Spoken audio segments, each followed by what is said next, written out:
या सोम, यार तूने जॉन ग्रेगर मेंडल के बारे में सुना है क्या? नहीं, नहीं सुना है। नहीं सुना है? चल यार बात करते हैं। एक्चुअली जब तक क्या हुआ, मैं कल नवभारत टाइम्स पढ़ रहा था, कल या परसों की बात है। तो उसमें आर्टिकल देखा मैंने मेंडल का। हाँ। और टाइटल जो था ना, वो बहुत जबरदस्त था उसका कि मेंडल का समय आ गया, ये टाइटल था। तो मैंने पढ़ा यार मेंडल के बारे में। फिर तो एक्चुअली क्या है कि जो जॉन ग्रेगर मेंडल था, उनका नाम, पूरा नाम है ना। हाँ। बट यार उनके बारे में जब मैंने पढ़ा ना, तो मुझे बड़ा अच्छा लगा। मतलब मैंने पढ़ा कि वो जो मेंडल थे, उन्होंने, मतलब वो फादर ऑफ जेनेटिक्स के नाम से जाने जाते हैं। मतलब अपन को बचपन में पढ़ाया है उन्होंने।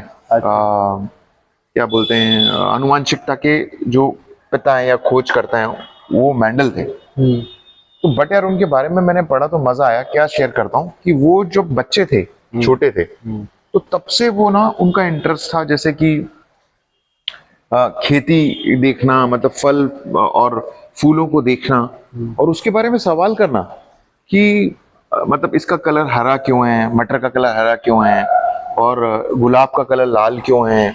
तो ये सब क्वेश्चन वो बचपन में करते थे। मतलब उनका इंटरेस्ट था बहुत। हाँ। तो क्या हुआ, उनको इंटरेस्ट को उनको देखा ना, फादर ने, वहां के जो चर्च के फादर थे, तो उन्होंने बोला बच्चे का इंटरेस्ट काफी है, तो इसको साइंस की पढ़ाई के लिए भेज देते हैं। मतलब तो उसको विदेश भेजा गया, उनको फॉरेन भेजा गया। हाँ। फॉरेन में जाके उन्होंने फिजिक्स की पढ़ाई करी, मतलब साइंस साइड से पढ़ाई करी, और काफी अच्छा पढ़ने के बाद वो डिग्री उग्री लेके वापस इंडिया आए, और इंडिया में वो फिजिक्स पढ़ाने लगे। बट फिजिक्स पढ़ाते पढ़ाते भी जो उनका इंटरेस्ट था ना बचपन से, वो गया नहीं। वो टाइम निकाल के वहां पे अलग अलग जो है मटर के ऊपर अपनी रिसर्च करते, अपने एक्सपेरिमेंट्स करते रहे। 10 साल तक वो एक्सपेरिमेंट करते रहे मेंडल, और हजारों मटर पे उन्होंने अपना जो है रिसर्च करी। और फाइनली बहुत टाइम बाद पता लगा जाकर के लोगों को कि यार जो अनुवांशिकता है, जेनेटिक्स है, वो खोज तो इन्होंने करी है, मेंडल ने की है शुरुआत। हाँ। और फिर उसकी वजह से आज तू देख सकता है कि क्रॉस ब्रीडिंग्स होती हैं, या इतने सारे फल जो हैं वो हम उनको बेमौसम मिल जाते हैं, या बहुत सारी ऐसे खोज हो रही हैं। उसका श्रेय, उसका क्रेडिट किनको जाता है? मेंडल को ही जाता है। मेंडल को ही जाता है। मुझे आज भी याद है, मुझे भी बचपन में एग्जैक्ट याद नहीं, बट मुझे याद है कि मेंडल का सिद्धांत पढ़ाया जाता था। तो खैर मुद्दे की बात क्या है कि जब मैंने उनकी जीवनी पढ़ी या उनके बारे में पढ़ा, तो सीखने को क्या मिला, मैं ये शेयर कर रहे हैं अपन। वरना ऑडियंस बोलेगी ना, कभी मेंडल का हमसे क्या लेना देना, तुम हमारे बचपन की पढ़ाई यहाँ पे क्यों दिखा रहे हो, मेंडल कौन, हमें क्या फर्क पड़ता है, राइट। लेकिन हम कह रहे हैं मेंडल से हमने क्या सीखने को मिला। एक चीज तो ये सीखने को मिली, बेसिक नेचर। एक्चुअल में मेंडल का जो बेसिक नेचर था, वो था फलों, पौधों, बायोटेक्नोलॉजी बोल सकता है, या तो एग्रीकल्चर भी बोल सकता है, जो आज के टाइम में जैसे भी बच्चों को इंटरेस्ट होता है।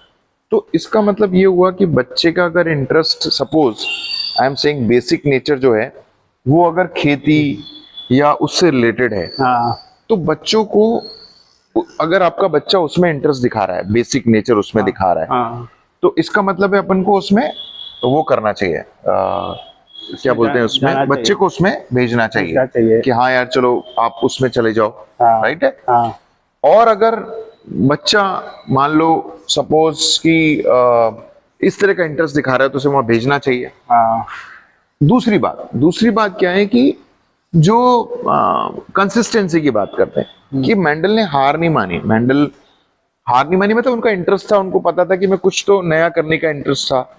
तो 10 साल तक इंसान लगा रहा, और 10 साल तक लगे रहने के बाद हजारों मटर पे उन्होंने अपनी रिसर्च करी, और फिर फाइनली वो जो है एक नई चीज निकल के आई। तो सीखने को क्या मिलता है कि आप बेसिक नेचर को पहचानो, और कंसिस्टेंसी के साथ उस पर लगे रहो, ये इंपॉर्टेंट है।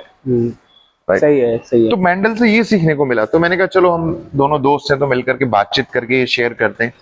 उम्मीद करते हैं कि लोगों को भी थोड़ा अच्छा लगे, और वो भी समझे। तो सुनने के लिए बहुत बहुत शुक्रिया, और देखने के लिए बहुत बहुत शुक्रिया। Thank you.